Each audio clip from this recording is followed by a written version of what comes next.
ಭಾರತದಲ್ಲಿ 1950ನೇ ಇಸ್ವಿನಲ್ಲಿ ಏನು ಭಾರತದ ಸಂವಿಧಾನವನ್ನು ಜಾರಿ ಮಾಡಿಕೊಟ್ವಿ.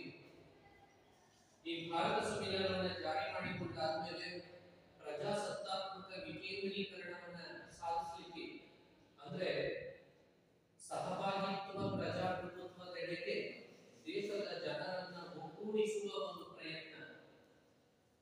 ಏನು ಈ ಸಹಭಾಗಿತ್ವ ಪ್ರಜಾಪ್ರಭುತ್ವ ಅಂದ್ರೆ ಜನರು ಹೆಚ್ಚು ಹೆಚ್ಚು ಆಡಳಿತದಲ್ಲಿ ಭಾಗಿಯಾಗುವಂತೆ ಮಾಡೋದು. ಹೆಚ್ಚು ಹೆಚ್ಚು ಜನ ಆಡಳಿತದಲ್ಲಿ ಭಾಗಿಯಾಗಬೇಕು. ಅದರ ಮುಖಾಂತರ ಪ್ರಜಾಪ್ರಭುತ್ವದ ಮೂಲ ಉದ್ದೇಶಗಳನ್ನ ಭಾರತದಾದ್ಯಂತ ಜಾರಿಗೊಳಿಸತಕ್ಕಂತ ಒಂದು ಪ್ರಯತ್ನವನ್ನು ಮಾಡಲಿಕ್ಕೆ ಈ ಪ್ರಜಾಸತ್ತಾತ್ಮಕ ವಿಕೇಂದ್ರೀಕರಣವನ್ನ ನಾವು ಸಾಧಿಸಬಹುದು. ಅದರ ಪ್ರಕಾರ ನಾವು ಈಗ ಸದ್ಯದ ಪರಿಸ್ಥಿತಿನಲ್ಲಿ ಈ ಮೂರು ಹಂತದ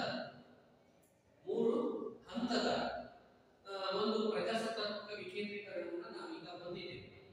ತಾಲೂಕಾ ಗ್ರಾಮ ಮಟ್ಟದಲ್ಲಿ ಗ್ರಾಮ ಪಂಚಾಯತ್, ತಾಲೂಕಾ ಮಟ್ಟದಲ್ಲಿ ತಾಲೂಕಾ ಪಂಚಾಯತ್, ಜಿಲ್ಲಾ ಮಟ್ಟದಲ್ಲಿ ಜಿಲ್ಲಾ ಪಂಚಾಯತ್. ಇವುಗಳ ಮುಖಾಂತರ ಸ್ಥಳೀಯವಾಗಿ ಉದ್ಭವವಾಗತಕ್ಕಂತಹ ಸಮಸ್ಯೆಗಳನ್ನು ಸ್ಥಳೀಯ ಜನರು ತಾವೇ ಅದನ್ನ ಪರಿಹರಿಸಿಕೊಳ್ತಕ್ಕಂಥ, ಕುರಿತು ಚರ್ಚೆಯನ್ನು ಮಾಡಿ ಅವುಗಳನ್ನ ಅಲ್ಲಿಯೇ ಬಗೆಹರಿಸಿಕೊಳ್ತಕ್ಕಂಥ ಒಂದು ಪ್ರಯತ್ನ. ಅಂತ ಒಂದು ವ್ಯವಸ್ಥೆ ಹೊಸತೇನಲ್ಲ. ನಾವು ಇದನ್ನ ಹೊಸದಾಗಿ ಕಂಡುಹಿಡಿದುಕೊಂಡು ಭಾರತದಲ್ಲಿ ನಾವೇ ಇದನ್ನು ಅಳವಡಿಕೆ ಮಾಡ್ಕೊಂಡಿದ್ದೀವಿ ಅಂತ ಹೇಳಿ ನಾವು ಅನ್ನೋದಿಲ್ಲ. ಯಾಕೆಂದ್ರೆ ಇದು ಸುಮಾರು 2,000, 2,500, 3,000 ವರ್ಷಗಳ ಇತಿಹಾಸವನ್ನು ಹೊಂದಿರತಕ್ಕಂಥ ಒಂದು ಪದ್ಧತಿ ಈ ಸಿಸ್ಟಮ್. ಈ ಮೆಗಾಸ್ಥನೀಸ್ ಇಂಡಿಕಾ, ಚೋಳರ ಉತ್ತರ ಮೇರು ಶಾಸನಗಳು, ಅದಾದಮೇಲೆ ರಾಮಾಯಣದಲ್ಲಿ, ಮಹಾಭಾರತದಲ್ಲಿ, ಎಲ್ಲರಿಗಿಂತಲೂ ಹೆಚ್ಚಾಗಿ ಈ ಕೌಟಿಲ್ಯರು ತಾನು ಬರೆದಂತಹ ಅರ್ಥಶಾಸ್ತ್ರ ಪುಸ್ತಕದ ಸಪ್ತಾಂಗ ಸಿದ್ಧಾಂತದ ಜನಪದ, ಮೂರನೆಯ ಒಂದು ವಿಷಯ ಜನಪದ ಏನಿತ್ತು, ಆ ಜನಪದದಲ್ಲಿ ಆ ಗ್ರಾಮಗಳ ಆಡಳಿತವನ್ನು ಮಾಡಲಿಕ್ಕಾಗಿ ಸಭಾಗಳು ಇರುವುದು, ಪಂಚಾಯತ್ಗಳು ಇರುವುದು, ಗ್ರಾಮಗಳು ತಮ್ಮ ಸ್ವ ಆಡಳಿತವನ್ನು ತಾವೇ ನೋಡಿಕೊಂಡು ಹೋಗ್ತಕ್ಕಂಥದ್ದು, ಗ್ರಾಮ ನೈರ್ಮಲ್ಯೀಕರಣ, ಇವೆಲ್ಲವುಗಳಿಗೆ ಸಂಬಂಧಪಟ್ಟಂತೆ ಜನಪದದಲ್ಲಿ ಕೌಟಿಲ್ಯ ಅದನ್ನ ವಿಸ್ತೃತವಾಗಿ ಬರೆದಿಟ್ಟಿದ್ದಾರೆ, ಬಹಳಷ್ಟು ಡಿಟೇಲ್ ಆಗಿ ಬರೆದಿಟ್ಟಿದ್ದಾರೆ. ಹಾಗಾಗಿ ಇದ್ಯಾವುದು ಕೂಡ ನಾವು ಹೊಸದಾಗಿ ಮಾಡಿದ್ದಲ್ಲ. ಸಪ್ತಾಂಗ ಸಿದ್ಧಾಂತದ ಜನಪದದಲ್ಲಿ ಜನ ಮತ್ತು ಭೂಪ್ರದೇಶ, ಜನಸಂಖ್ಯೆ ಮತ್ತು ಭೂಪ್ರದೇಶವನ್ನ ಎಕ್ಸ್ಪ್ಲೈನ್ ಮಾಡ್ತಾ ಇರ್ಬೇಕಾದ್ರೆ ಕೌಟಿಲ್ಯ ಏನ್ ಮಾಡಿದ್ದಾನೆ ಅಂತಂದ್ರೆ, ಆ ಜನರು ಹೇಗೆ ತಮ್ಮ ಗ್ರಾಮಗಳನ್ನ ಚೊಕ್ಕವಾಗಿ ಇಟ್ಕೋಬೇಕು ಮತ್ತು ಅಲ್ಲಿ ಬರ್ತಕ್ಕಂಥ ಸಮಸ್ಯೆಗಳನ್ನ ಅವರೇ ಹೇಗೆ ಬಗೆಹರಿಸಿಕೊಳ್ಬೇಕು, ಕುಳಿತು ಚರ್ಚೆಯನ್ನ ಮಾಡಬೇಕು ಅಂತ ಹೇಳಿ ಅವನು ಅದನ್ನ ಬರೆದಿದ್ದಾನೆ. ಮತ್ತು ತಾನು ಬದುಕಿದ್ದಾಗ ಅದನ್ನ ಜಾರಿಗೆ ಕೂಡ ತಂದಿದ್ದ. ಚಂದ್ರಗುಪ್ತ ಮೌರ್ಯರ ಪ್ರಧಾನ ಅಮಾತ್ಯನಾಗಿದ್ದಾಗ, ಪ್ರಧಾನಮಂತ್ರಿಯಾಗಿದ್ದಾಗ ಅದನ್ನ ಆತನು ಅಳವಡಿಕೆಯನ್ನು ಕೂಡ ಮಾಡಿದ್ದ ಆಡಳಿತ. ಇಷ್ಟಾದ್ಮೇಲೆ ಈ ಸಭಾ ಮತ್ತು ಸಮಿತಿಗಳ ಬಗ್ಗೆಯೂ ಕೂಡ ನಮಗೆ ಪುರಾತನ ಪುಸ್ತಕಗಳಲ್ಲಿ, ಋಗ್ವೇದ, ವೇದಗಳ ಕಾಲದಲ್ಲಿ, ಮತ್ತೆ ರಾಮಾಯಣದಲ್ಲಿ, ಮಹಾಭಾರತದಲ್ಲಿ, ಶುಕ್ರನೀತಿಯಲ್ಲಿ, ನೀತಿಸಾರದಲ್ಲಿ, ರಾಜಧರ್ಮದಲ್ಲಿ, ಇವೆಲ್ಲವುಗಳಲ್ಲೂ ಕೂಡ ಇವುಗಳ ಒಂದು ಪ್ರಸ್ತಾಪ ಅಲ್ಲೆಲ್ಲ ಆಗಿದೆ. ಹಾಗಾಗಿ ಇವತ್ತು ಹೊಸ ಸಿಸ್ಟಮ್ ಅನ್ನ ನಾವು ಹೊಸದಾಗಿ ಕಂಡು ಹಿಡಿದುಕೊಂಡು ಅದನ್ನ ನಾವು ಅಳವಡಿಕೆ ಮಾಡ್ಕೊಂಡಿದ್ದೀವಿ ಅಂತ ನಾವೇನು ಹೇಳಿದ್ವಿ. ಹಾಗಾಗಿ ಈ ಜಿಲ್ಲೆ, ತಾಲೂಕಾ, ಗ್ರಾಮ ಇವುಗಳನ್ನ ಅವಾಗಿನ ಕಾಲಕ್ಕೆ ಸ್ಥಾನಿಕ, ಗ್ರಾಮ, ರುಜುಗ ಅಂತ ಹೇಳಿ ಅದನ್ನ ಕರೀತಾ ಇದ್ದಾರೆ. ಈ ಮೊಘಲರ ಒಂದು ಧಾಡಿ ಮತ್ತು ಈ ಪರ್ಷಿಯನ್ ಭಾಷೆಯ ಶಬ್ದಗಳು ಏನಾದರೂ ಪ್ರವೇಶವನ್ನು ಮಾಡಿ ಅವುಗಳ ಹೆಸರುಗಳ ಬದಲಾವಣೆಗಳಾಗಬೇಕು, ಏನು ಅವುಗಳ ಪಾತ್ರಗಳೇನು ಬದಲಾವಣೆಯನ್ನ ಹೊಂದಲಿಲ್ಲ. ರುಜುಕ ಇದ್ದದ್ದು ಜಿಲ್ಲಾ ಆಯಿತು, ಜಿಲ್ಲಾ ಇದ್ದದ್ದು ಬ್ರಿಟಿಷರು ಬಂದ್ಮೇಲೆ ಡಿಸ್ಟ್ರಿಕ್ಟ್ ಆಯಿತು. ಅದಾದ್ಮೇಲೆ ಸುಬೇದಾರ್, ಜಿಲ್ಲಾ ಸುಬೇದಾರ್ ಇದ್ದವರು ಡಿಸ್ಟ್ರಿಕ್ಟ್ ಕಲೆಕ್ಟರ್ ಆದ, ಡಿಸ್ಟ್ರಿಕ್ಟ್ ಕಲೆಕ್ಟರ್ ಇದ್ದವರು ಡಿಸ್ಟ್ರಿಕ್ಟ್ ಕಮಿಷನರ್ ಆದ. ಇನ್ನ ಸ್ಥಾನಿಕದ ಅಧಿಕಾರಿ ಇದ್ದಂಥವರು ತಹಸೀಲ್ದಾರ್ ಆದ, ತಹಸೀಲ್ದಾರ್ ಇದ್ದವರು ಈಗಲೂ ಕೂಡ ತಹಸೀಲ್ದಾರ್ ಅನ್ನುವ ಶಬ್ದವನ್ನು ನಾವು ಹಾಗೆ ಪರ್ಷಿಯನ್ ಭಾಷೆಯ ಶಬ್ದವನ್ನ ಹಾಗೆ ಉಳಿಸ್ಕೊಂಡು ಹೀಗೆ ಹೊಸದೊಂದು ವ್ಯವಸ್ಥೆಯನ್ನ ನಾವೇನು ಅಳವಡಿಕೆ ಮಾಡ್ಕೊಂಡಿಲ್ಲ, ಅದೆಲ್ಲವೂ ಕೂಡ ನಮ್ಮ ಪುರಾತನ ಕಾಲದ ನಮ್ಮ ಪೂರ್ವಜರು ಅವುಗಳನ್ನೆಲ್ಲವನ್ನ ಮಾಡಿದ್ರು. ಅವುಗಳನ್ನ ನಾವು ಒಂದು ವ್ಯವಸ್ಥೆಗೆ, ಇವತ್ತಿನ ಕಾಲದ ಒಂದು ಆಡಳಿತ ವ್ಯವಸ್ಥೆಗೆ, ಇವತ್ತಿನ ಕಾಲದ ಒಂದು ಮಾಡರ್ನೈಸ್ಡ್ ಯುಗದಲ್ಲಿ ಅದನ್ನ ಸ್ವಲ್ಪ ರೂಪಾಂತರವನ್ನ ಮಾಡಿಕೊಂಡು ನಾವೇನ್ ಮಾಡಿದ್ದೀವಿ, ಅವುಗಳನ್ನ ಇಟ್ಕೊಂಡಿದ್ದೀವಿ. ಹೀಗೆ ಈ ಪಂಚಾಯತ್ ರಾಜ್ ವ್ಯವಸ್ಥೆಯನ್ನ ನಾವು ಜಾರಿಗೊಳಿಸಲಿಕ್ಕೋಸ್ಕರ ಸಂವಿಧಾನಕ್ಕೆ 73 ಮತ್ತು 74ನೇ ತಿದ್ದುಪಡಿಯನ್ನ ತರಬೇಕಾಯಿತು. ಅದಕ್ಕಿಂತಲೂ ಮುಂಚಿತವಾಗಿ ಬಲವಂತರಾಯ್ ಮೆಹ್ತಾ ಸಮಿತಿಯನ್ನ ರಚನೆಯನ್ನು ಮಾಡಿ, ಬಲವಂತರಾಯ್ ಮೆಹ್ತಾ ಸಮಿತಿಯನ್ನ ನಾವು ರಚನೆ ಮಾಡಿದ್ವಿ. ಅದಕ್ಕೂ ಪೂರ್ವದಲ್ಲಿ ವೈಸ್ರಾಯ್ ಲಾರ್ಡ್ ಮೇಯರ್ ಅವರ ನಿರ್ಣಯಗಳನ್ನು ಹೊಸ ನೀತಿನಲ್ಲಿ ಪ್ರಮುಖವಾದಂತಹ ಹೆಜ್ಜೆ ಅಂತ ಹೇಳಿ ನಾವು ಅದನ್ನು ಕರೀತೇವೆ. ಅಷ್ಟೇ ಅಲ್ಲದೆ ಭಾರತದ ಸ್ಥಳೀಯ ಸರ್ಕಾರ ವ್ಯವಸ್ಥೆಯ ಪಿತಾಮಹ, ಭಾರತದ ಸ್ಥಳೀಯ ಸರ್ಕಾರ ವ್ಯವಸ್ಥೆಯ ಪಿತಾಮಹ ಅಂತ ಹೇಳಿ ಲಾರ್ಡ್ ರಿಪ್ಪನ್, ಲಾರ್ಡ್ ರಿಪ್ಪನ್ ಅಂತಕ್ಕಂಥವರನ್ನ, ಈ ಲಾರ್ಡ್ ರಿಪ್ಪನ್ ಅಂತಕ್ಕಂಥ ಬ್ರಿಟನ್ನಿನ ಒಬ್ಬ ಅಧಿಕಾರಿ ಭಾರತದಲ್ಲಿ ಸ್ಥಳೀಯ ಆಡಳಿತವನ್ನ ಜಾರಿಗೊಳಿಸಲಿಕ್ಕೆ ಪ್ರಯತ್ನವನ್ನು ಪಟ್ಟಂತವರು. ಅದಕ್ಕೆ ಅವರನ್ನ ಸ್ಥಳೀಯ ಸರ್ಕಾರ ವ್ಯವಸ್ಥೆಯ ಪಿತಾಮಹ ಅಂತ ಹೇಳಿ ಅವರನ್ನು ನಾವು ಕರೀತೇವೆ.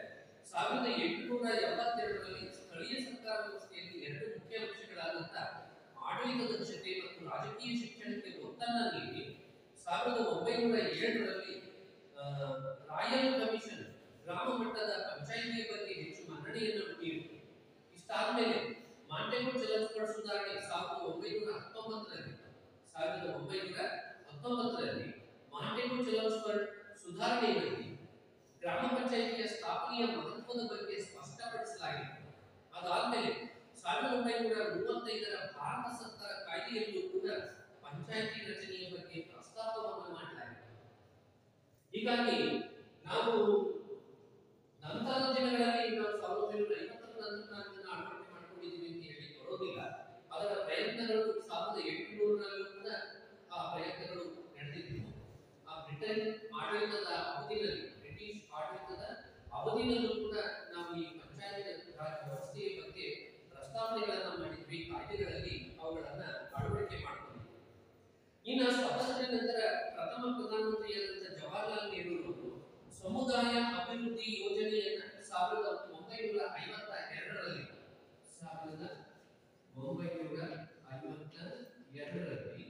ಸಮುದಾಯ ಅಭಿವೃದ್ಧಿ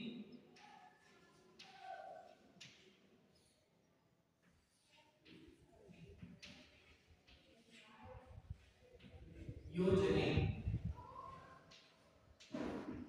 ಇದನ್ನ ಇಂಗ್ಲಿಷ್ ನಲ್ಲಿ ಕಮ್ಯುನಿಟಿ ಡೆವಲಪ್ಮೆಂಟ್ ಪ್ರೋಗ್ರಾಮ್ ಅಂತ ಹೇಳ್ತಾರೆ. ಕಮ್ಯುನಿಟಿ ಡೆವಲಪ್ಮೆಂಟ್ ಪ್ರೋಗ್ರಾಮ್ ಅಂತ ಹೇಳ್ತಾರೆ. ಆ ಕಮ್ಯುನಿಟಿ ಡೆವಲಪ್ಮೆಂಟ್ ಪ್ರೋಗ್ರಾಮ್ ಅನ್ನ ಅಳವಡಿಕೆಯನ್ನು ಮಾಡಿದ್ರು. ಭಾರತದಲ್ಲಿ ಜನರು ಹೆಚ್ಚು ಹೆಚ್ಚು ಆಡಳಿತದಲ್ಲಿ ಭಾಗವಹಿಸುವಂತೆ ಮಾಡತಕ್ಕಂತ ಕಾರಣಕ್ಕಾಗಿ. ಇದರಿಂದ ನಂತರದಲ್ಲಿ 1957ರಲ್ಲಿ ಬಲವಂತರಾಯ್ ಮೆಹ್ತಾ ಸಮಿತಿಯನ್ನು, ಬಲವಂತರಾಯ್ ಮೆಹ್ತಾ ಅವರ ನೇತೃತ್ವದಲ್ಲಿ 1957ರಲ್ಲಿ ಬಲವಂತರಾಯ್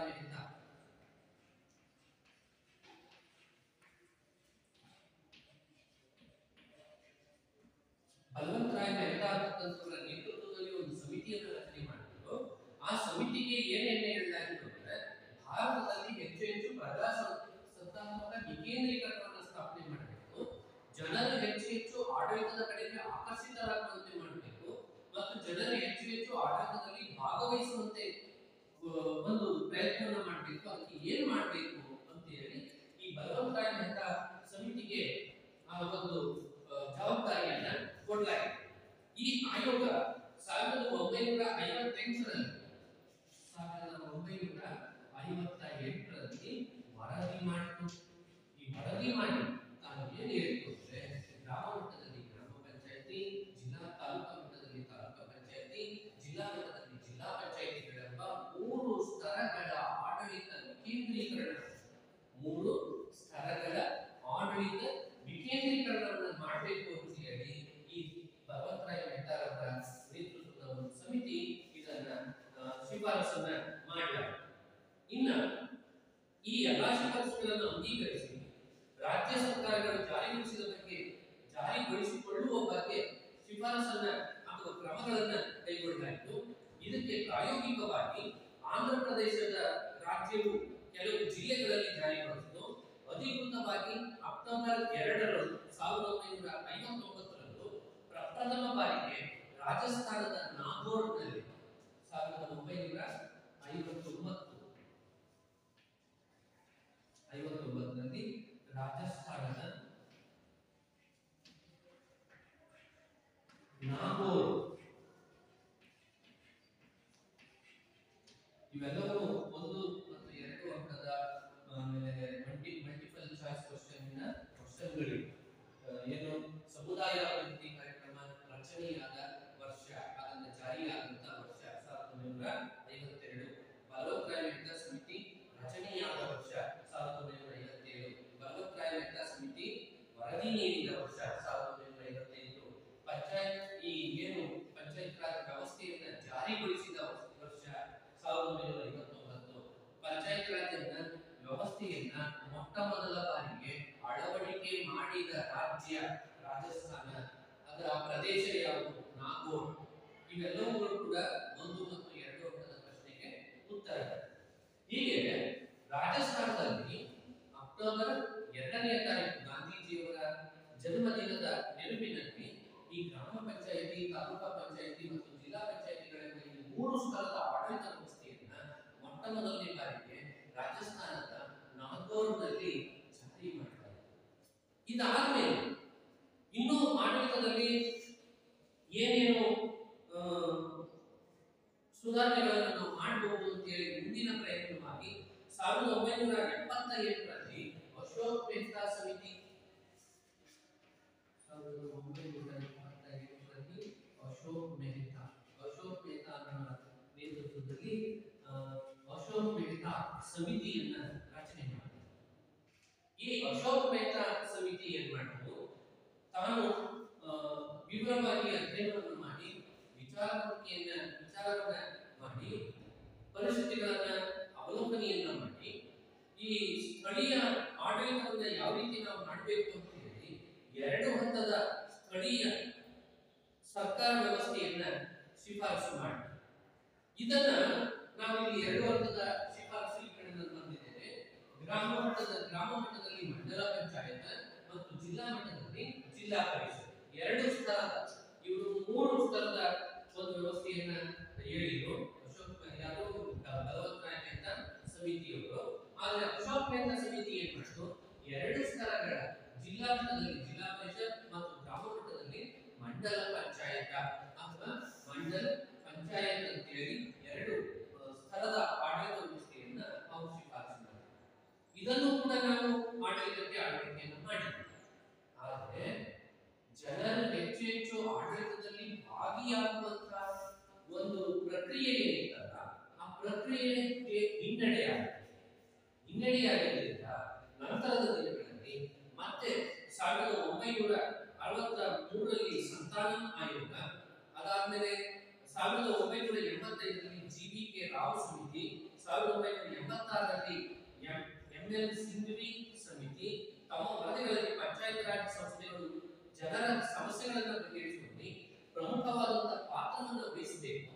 ಅದರಲ್ಲೂ ಕೂಡ ಗ್ರಾಮ ಮಟ್ಟದಲ್ಲಿ ಇರತಕ್ಕಂಥ ಸಮಸ್ಯೆಗಳು ಏನಿದ್ದಾವೆ ಆ ಪ್ರಜಾಸತ್ತಾತ್ಮಕ ವಿಕೇಂದ್ರೀಕರಣದ ತಳಹದಿ ಆಗಬೇಕು ಅಂತ ಹೇಳಿ ಶಿಫಾರಸನ್ನು ಮಾಡಿ, ಇದಕ್ಕೋಸ್ಕರ 1993ನೇ ಇಸ್ವಿನಲ್ಲಿ 1993ನೇ ಇಸ್ವಿನಲ್ಲಿ ಕೂಡ ಬಹಳ ಇಂಪಾರ್ಟೆಂಟ್, ಸಂವಿಧಾನದ 73, 74ನೇ ತಿದ್ದುಪಡಿ ಕಾಯ್ದೆಗಳು ಜಾರಿಗೆ ಬಂದಂತ ವರ್ಷ 1993ರಲ್ಲಿ ಸಂವಿಧಾನಕ್ಕೆ 73 ಮತ್ತು 74ನೇ ತಿದ್ದುಪಡಿ ಮಸೂದೆಯನ್ನ ಸಂಸತ್ತಿನಲ್ಲಿ ಮಂಡಿಸಿ ಅದಕ್ಕೆ ಅನುಮೋದನೆಯನ್ನ ಪಡೆದುಕೊಳ್ಳತಕ್ಕಂತ ಕೆಲಸವನ್ನ ಮಾಡಲಾಗಿದೆ.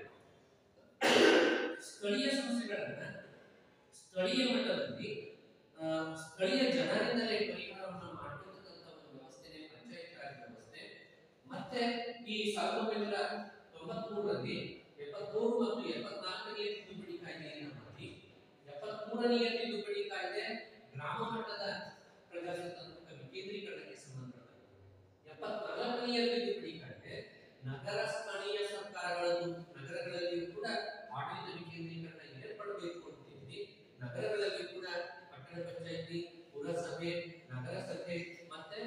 ಮಹಾನಗರ ಪಾಲಿಕೆ, ಈ ರೀತಿ 3-4 ಹಂತದ ಜನಸಂಖ್ಯೆಗೆ ಅನುಗುಣವಾಗಿ 3-4 ಹಂತದ ಅಲ್ಲಿಯೂ ಕೂಡ ಸ್ಥಳೀಯ ಸರ್ಕಾರಗಳು ಇರಬೇಕು ಅಂತ ಹೇಳಿ ಅದನ್ನ 74ನೇ ತಿದ್ದುಪಡಿ ಕಾಯ್ದೆಯಲ್ಲಿ ನಗರ ಸ್ಥಳೀಯ ಸರ್ಕಾರಗಳಿಗೂ 73ನೇ ತಿದ್ದುಪಡಿ ಕಾಯ್ದೆಯಲ್ಲಿ ಗ್ರಾಮೀಣ ಸ್ಥಳೀಯ ಸರ್ಕಾರಗಳಿಗೂ ಒತ್ತನ್ನು ಕೊಡಲಾಯಿತು.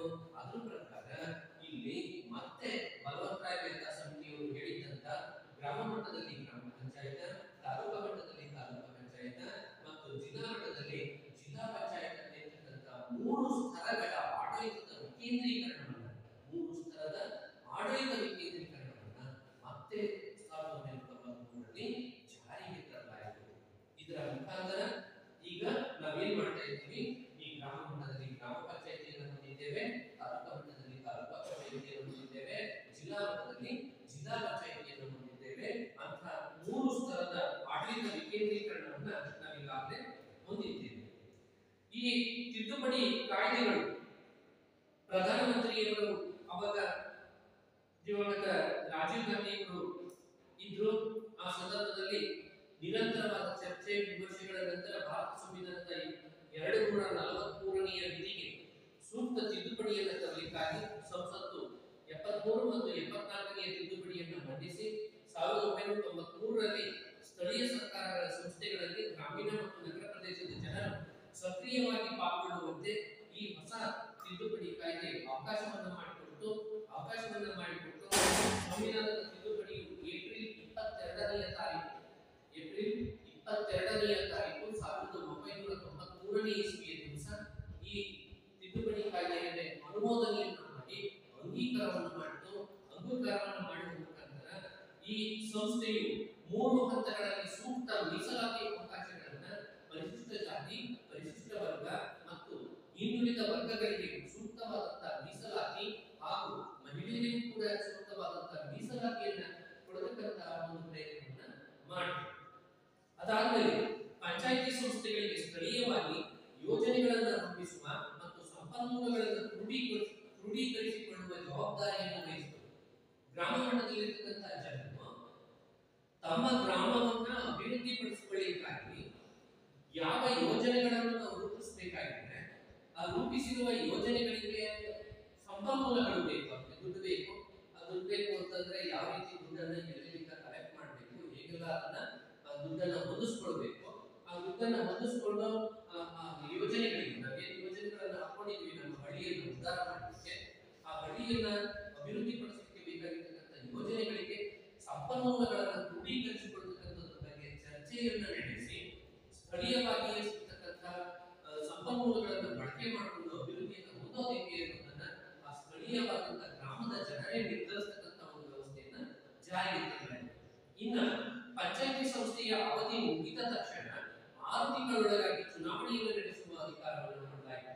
ಪಂಚಾಯಿತಿ ಒಂದು ನಿಗದಿತ ಅವಧಿ ಏನಿರ್ತದೆ 5 ವರ್ಷಕ್ಕೆ ಒಂದ್ಸಾರಿ ಪಂಚಾಯಿತಿ ಎಲೆಕ್ಷನ್ ಅನ್ನು ಮಾಡ್ತೇವೆ.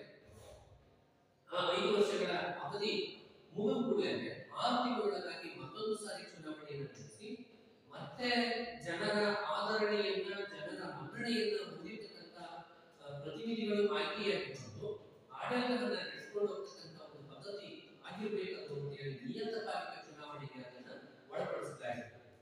ಇನ್ನ ರಾಜ್ಯ ಶಾಸಕಾಂಗಗಳಿಗೆ ಪಂಚಾಯಿತಿ ಸಂಸ್ಥೆಗಳಿಗೆ ಸಂಬಂಧಿಸಿದ ಎಲ್ಲಾ ಸಮಿತಿಗಳನ್ನ, ಜಿಲ್ಲಾ ಸಮಿತಿಗಳನ್ನ ರಚಿಸುವ ಅಧಿಕಾರವನ್ನು ನೀಡಲಾಯಿತು. ಬ್ಲಾಕ್ ಮತ್ತು ಜಿಲ್ಲಾ ಪಂಚಾಯಿತಿ ಸಂಸ್ಥೆಗಳಲ್ಲಿ ಇವುಗಳ ವ್ಯಾಪ್ತಿಗೆ ಒಳಪಟ್ಟಂತಹ ಸಂಸದರು ಮತ್ತು ಶಾಸಕರು ಮತ ಚಲಾಯಿಸುವ ಹಕ್ಕಿನೊಂದಿಗೆ ಪದನಿಮಿತ್ತ ಸದಸ್ಯತ್ವವನ್ನು ಹೊಂದಲಿಕ್ಕೆ ಅವಕಾಶವನ್ನು ಮಾಡಿಕೊಡಲಾಯಿತು.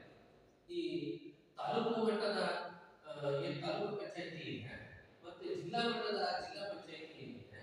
ಈ ಜಿಲ್ಲಾ ಮತ್ತು ತಾಲೂಕಾ ಪಂಚಾಯಿತಿಗಳಲ್ಲಿ ಆ ಜಿಲ್ಲೆಯನ್ನ ಮತ್ತು ಆ ತಾಲೂಕನ್ನ ಪ್ರತಿನಿಧಿಸುವ ಲೋಕಸಭಾ ಸದಸ್ಯರು, ರಾಜ್ಯಸಭಾ ಸದಸ್ಯರು ಮತ್ತು ವಿಧಾನಸಭಾ ಸದಸ್ಯರು, ವಿಧಾನ ಪರಿಷತ್ತಿನ ಸದಸ್ಯರು ಅವರು ಕೂಡ ಆ ಸಭೆಗಳಲ್ಲಿ ಭಾಗವಹಿಸಲಿಕ್ಕೆ ಅವಕಾಶವನ್ನು ಮಾಡಿಕೊಂಡು ಅವರಿಗೆ ಮತ ಚಲಾಯಿಸುವ ಅಧಿಕಾರವನ್ನು ಕೂಡ ಅಲ್ಲಿ ನೀಡಲಾಗಿದೆ. ಇದರ ಮುಖಾಂತರ ಒಂದು ವ್ಯವಸ್ಥಿತವಾದಂತಹ ಪಂಚಾಯತ್ ವ್ಯವಸ್ಥೆಯನ್ನ ಜಾರಿಗೆ ತರಲಾಯಿತು. ಪಂಚಾಯತಿಯಲ್ಲಿ ಮಹಿಳೆಯರಿಗೆ 1/3 ಮೀಸಲಾತಿಯನ್ನು ನೀಡಲಾಯಿತು. 1/3 ಮಹಿಳೆಯರು ಕೂಡ ಸದಸ್ಯತ್ವವನ್ನು ಹೊಂದಬೇಕು, ಅವರು ಕೂಡ ಪ್ರತಿನಿಧಿಗಳಾಗಿ ಆಯ್ಕೆಯಾಗಿ ಬರಬೇಕು ಅಂತ ಹೇಳಿ ಅವರಿಗೆ ವಿಶೇಷ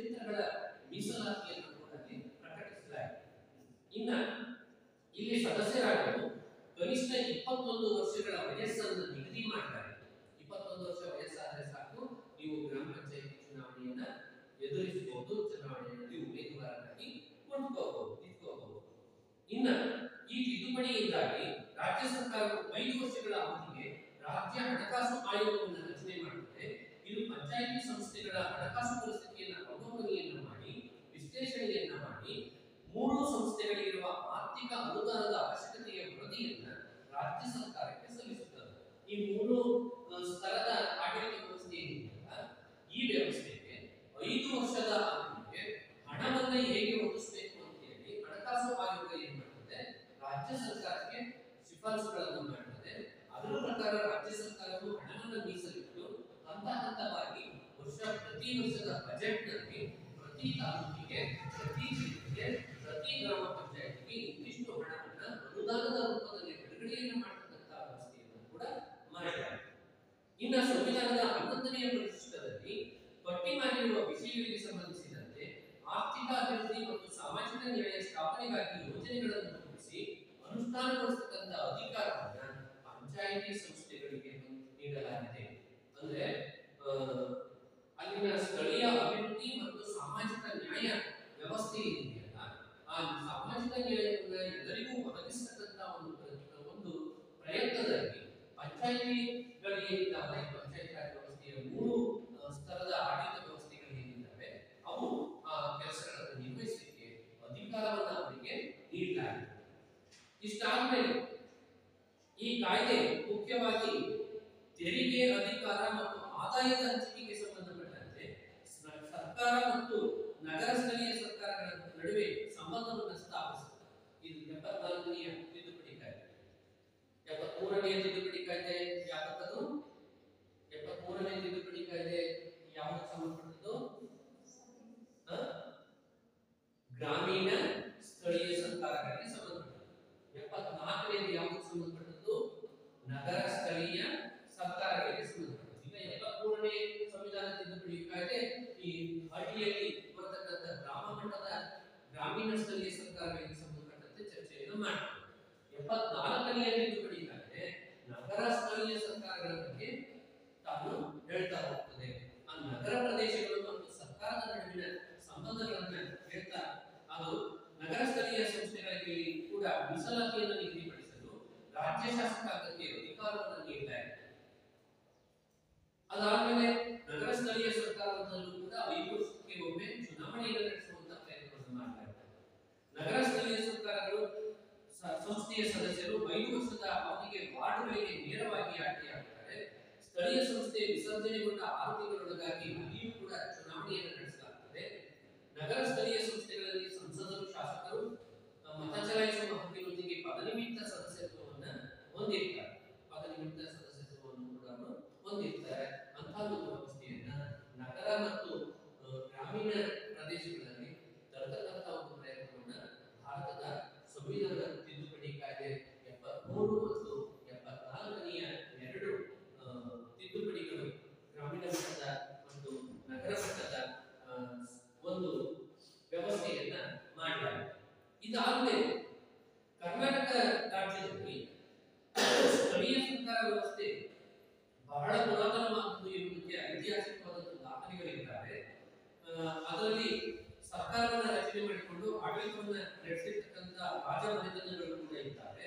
ಸ್ವಾತಂತ್ರ್ಯ ಪೂರ್ವದಲ್ಲಿ ಮೈಸೂರು ಸ್ಥಳೀಯ ಸ್ವಯಂ ಸಂಸ್ಥೆಗಳ ಕಾಯ್ದೆ 1902ರಲ್ಲಿ ಮಾಡಿದಂತ ಮೈಸೂರು ಸ್ಥಳೀಯ ಸ್ವಯಂ ಸಂಸ್ಥೆಗಳ ಕಾಯ್ದೆ, 1950ರಲ್ಲಿ ವೆಂಕಟಪ್ಪ ಸಮಿತಿ, 1954ರಲ್ಲಿ ಚಂದ್ರಶೇಖರಯ್ಯ ಸಮಿತಿ, 1956ರಲ್ಲಿ ರಾಜ್ಯ ಪುನರ್ವಿಂಗಡಣಾ ಸಮಿತಿ, 1963ರಲ್ಲಿ ಕೊಂಡಜ್ಜಿ ಬಸಪ್ಪ ಸಮಿತಿ ರಾಜ್ಯದಲ್ಲಿ ಸ್ಥಳೀಯ ಸಂಸ್ಥೆ ರಚನೆಗೆ ನಿಯಮಗಳನ್ನು ರೂಪಿಸುವಲ್ಲಿ ಮಹತ್ವವಾದಂತಹ ಪಾತ್ರವನ್ನು ವಹಿಸುತ್ತಾರೆ.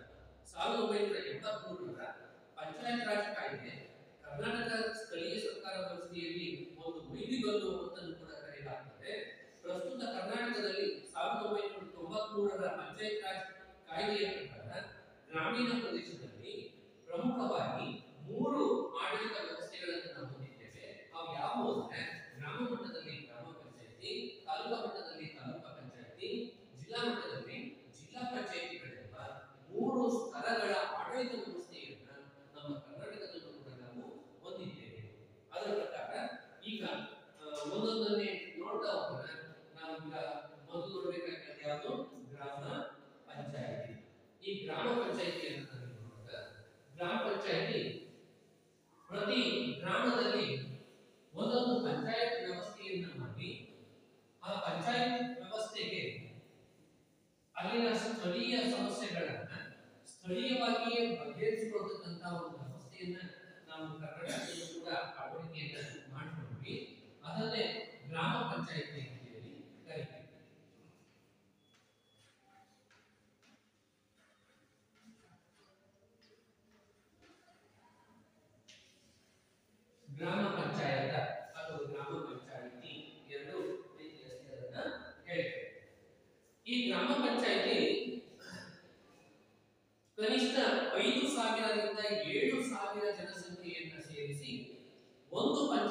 ರಚಿಸಲಾಗಿದೆ. ಕನಿಷ್ಠ 5,000ರಿಂದ 7,000 ಜನರಿಗೆ ಒಂದು ಗ್ರಾಮ ಪಂಚಾಯಿತಿಯನ್ನು ಸ್ಥಾಪನೆ ಮಾಡಬೇಕು ಅಂತೇಳಿ ಕರ್ನಾಟಕ ಪಂಚಾಯತ್ ರಾಜ್ ಕಾಯ್ದೆ ಇದನ್ನ ಹೇಳಿದೆ. ಇನ್ನ ಕೆಲವು ಪ್ರದೇಶಗಳಲ್ಲಿ ಜನವಸತಿ ಕಡಿಮೆ ಇರತಕ್ಕಂತಹ ವಸತಿ ಪ್ರದೇಶಗಳು ಕೂಡ ಕರ್ನಾಟಕದಲ್ಲಿ ಇದ್ದಾವೆ. ಉದಾಹರಣೆಗೆ ಉತ್ತರ ಕನ್ನಡ, ದಕ್ಷಿಣ ಕನ್ನಡ, ಆಮೇಲೆ ಮಲೆನಾಡು ಪ್ರದೇಶಗಳಲ್ಲಿ ಜನರು ಬಹಳ ಸ್ಕ್ಯಾಟರ್ಡ್ ಆಗಿ ಜೀವನವನ್ನು ಮಾಡ್ತಾರೆ, ಕಡಿಮೆ ಜನಸಂಖ್ಯೆ ಇದೆ. ಅದಕ್ಕೋಸ್ಕರ ದಕ್ಷಿಣ ಕನ್ನಡ ಮತ್ತು ಉತ್ತರ ಕನ್ನಡ ಹಾಗೂ ಮಲೆನಾಡು ಪ್ರದೇಶಗಳಲ್ಲಿ 2,000 ಜನರಿಗೆ ಒಂದೊಂದು ಪಂಚಾಯಿತಿಯನ್ನ ಮಾಡತಕ್ಕಂತ ವ್ಯವಸ್ಥೆಯನ್ನು ಮಾಡಲಾಗಿದೆ. 2,000 ಜನರಿಗೆ ಒಂದೊಂದು. ಎಲ್ಲಿ? ದಕ್ಷಿಣ ಕನ್ನಡ, ಉತ್ತರ ಕನ್ನಡ ಮತ್ತು ಮಲೆನಾಡು ಪ್ರದೇಶ.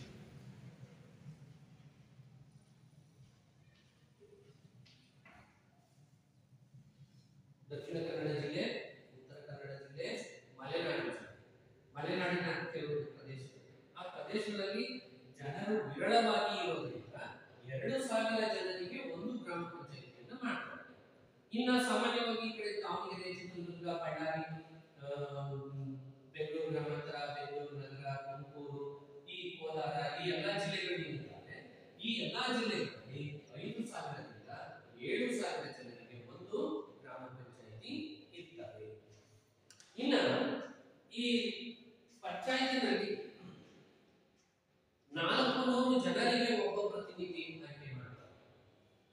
ಒಬ್ಬ ಪ್ರತಿನಿಧಿ ಎಷ್ಟು ಜನರಿಗೆ ಇರ್ತಾರೆ ಅಂದ್ರೆ 400 ಜನರಿಗೆ ಒಬ್ಬ ಪ್ರತಿನಿಧಿ. ಗ್ರಾಮದಲ್ಲಿ 400 ಜನಕ್ಕೆ ಒಬ್ಬ ಪ್ರತಿನಿಧಿ ಇರಬೇಕು ಅಂತ ಹೇಳಿ ಕಾಯ್ದೆ ಹೇಳ್ತಾರೆ. ಈ 400 ಜನರಿಗೆ ಒಬ್ಬ ಪ್ರತಿನಿಧಿಯನ್ನ ಆಯ್ಕೆ ಮಾಡತಕ್ಕಂತ ಅವಕಾಶ ಇರ್ತದೆ. ಒಂದು ಗ್ರಾಮ ಪಂಚಾಯಿತಿಯ ಆಡಳಿತದ ಅವಧಿ ಎಷ್ಟು, ಅಧಿಕಾರಾವಧಿ ಎಷ್ಟು ಒಂದು ಪಂಚಾಯಿತಿಗೆ ಆಗಲೇ ಹೇಳಿದೆ ಎಷ್ಟಿರ್ತದೆ? 5 ವರ್ಷ. 5 ವರ್ಷದ ಅವಧಿಗೆ 5 ವರ್ಷದ ಅವಧಿಗೆ ಇವರನ್ನ ಆಯ್ಕೆ ಮಾಡ್ತಾರೆ. ಇನ್ನು ಗ್ರಾಮ ಮಟ್ಟದ ಅದೇ ಗ್ರಾಮ ಪಂಚಾಯತಿನಲ್ಲಿ ಗ್ರಾಮ ಪಂಚಾಯತಿ ಸದಸ್ಯರೆಲ್ಲ ಸೇರಿಕೊಂಡು ತಮ್ಮಲ್ಲಿಯೇ ಒಬ್ಬರನ್ನ ಗ್ರಾಮ ಪಂಚಾಯತಿ ಅಧ್ಯಕ್ಷರಿದ್ದು ಮತ್ತೊಬ್ಬರನ್ನ ಉಪಾಧ್ಯಕ್ಷರಿದ್ದು 30 ತಿಂಗಳ ಅವಧಿಗೆ ಆಯ್ಕೆ ಮಾಡಿಕೊಳ್ಳಲಾಗುತ್ತದೆ.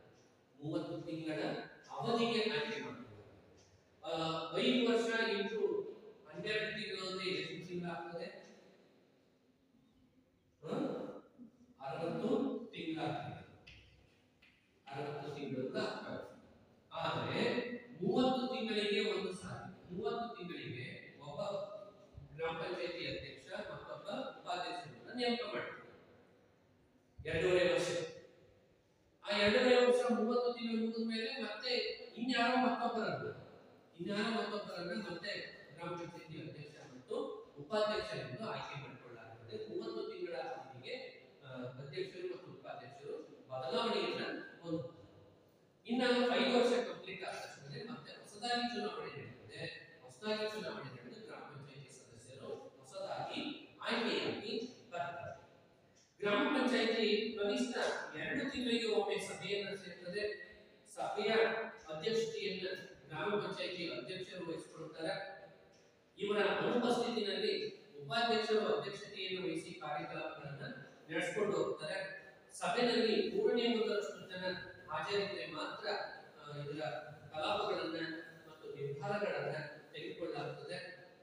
ಅದಾದ್ಮೇಲೆ ಪರಿಣಾಮಕಾರಿ ಆಡಳಿತಕ್ಕಾಗಿ ಸ್ಥಾಯಿ ಸಮಿತಿಯನ್ನು ರಚನೆ ಮಾಡಿಕೊಳ್ಳಲಿಕ್ಕೆ ಅವಕಾಶ ಇರುತ್ತದೆ. ಪ್ರಸ್ತುತ ನಮ್ಮ ಕರ್ನಾಟಕದಲ್ಲಿ 5,659 ಗ್ರಾಮ ಪಂಚಾಯಿತಿಗಳಿದ್ದಾವೆ. 5,659 ಗ್ರಾಮ ಪಂಚಾಯಿತಿಗಳು ಎಲ್ಲಿದ್ದಾವೆ? ಎಲ್ಲದರಿಗೂ ಕರ್ನಾಟಕದಲ್ಲಿ 5,659 ಗ್ರಾಮ ಪಂಚಾಯಿತಿಗಳು ಕೆಲಸವನ್ನು ಮಾಡ್ತಾ ಇದ್ದಾವೆ. ಇದು ಕೂಡ 1 ಮತ್ತು 2 ಅಂಕದ ಪ್ರಶ್ನೆಗೆ ಇಂಪಾರ್ಟೆಂಟ್ ಆಗಿರತಕ್ಕಂಥದ್ದು. ಕರ್ನಾಟಕದಲ್ಲಿ ಇರತಕ್ಕಂಥ ಗ್ರಾಮ ಪಂಚಾಯಿತಿಗಳ ಸಂಖ್ಯೆ ಎಷ್ಟು? 5,659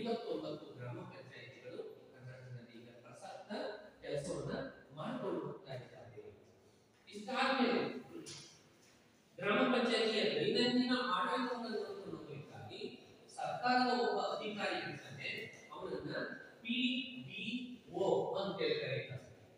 PDO ನಿಮಗೆ ಎಷ್ಟೋ ಸಾರಿ ಎರಡೋ ಅಂಕದ ಪ್ರಶ್ನೆಗೆ ಈ PDO ವಿಸ್ತರಿಸಿ ಅಂತ ಹೇಳಿ ಬರ್ತದೆ ಪರೀಕ್ಷೆ.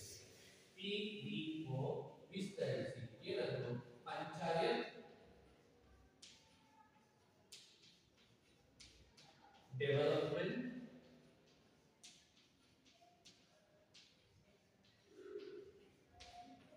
ಆಫೀಸರ್.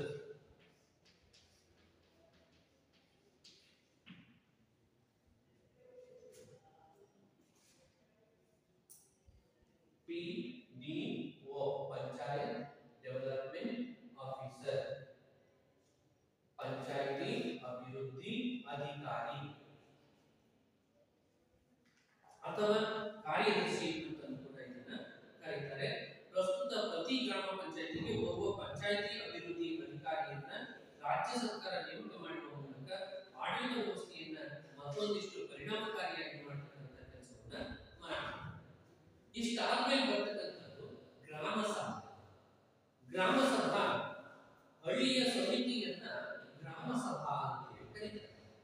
ಹಳ್ಳಿಯ ಒಂದು ಸಮಿತಿಯನ್ನ ಗ್ರಾಮ ಸಭಾ ಅಂತ ಹೇಳಿ ಕರೀತಾರೆ. ಈ ಗ್ರಾಮ ಸಭಾದಲ್ಲಿ ಯಾರ್ಯಾರು ಇರ್ತಾರೆ ಅಂತಂದ್ರೆ ಎಲ್ಲ ಆ ಗ್ರಾಮದಲ್ಲಿ ವಾಸವಾಗಿರುವ ಎಲ್ಲ 18 ವರ್ಷಗಳ ವಯಸ್ಸನ್ನ ದಾಟಿರುವ 18 ವರ್ಷಗಳ ವಯಸ್ಸನ್ನ ದಾಟಿರುವ ಪ್ರತಿಯೊಬ್ಬರೂ ಕೂಡ ಗ್ರಾಮ ಸಭೆಯಲ್ಲಿ ಹಾಜರಾಗಲಿಕ್ಕೆ ಅವಕಾಶಗಳನ್ನು ಕಲ್ಪಿಸಿಕೊಡಲಾಗಿದೆ. ಪ್ರತಿ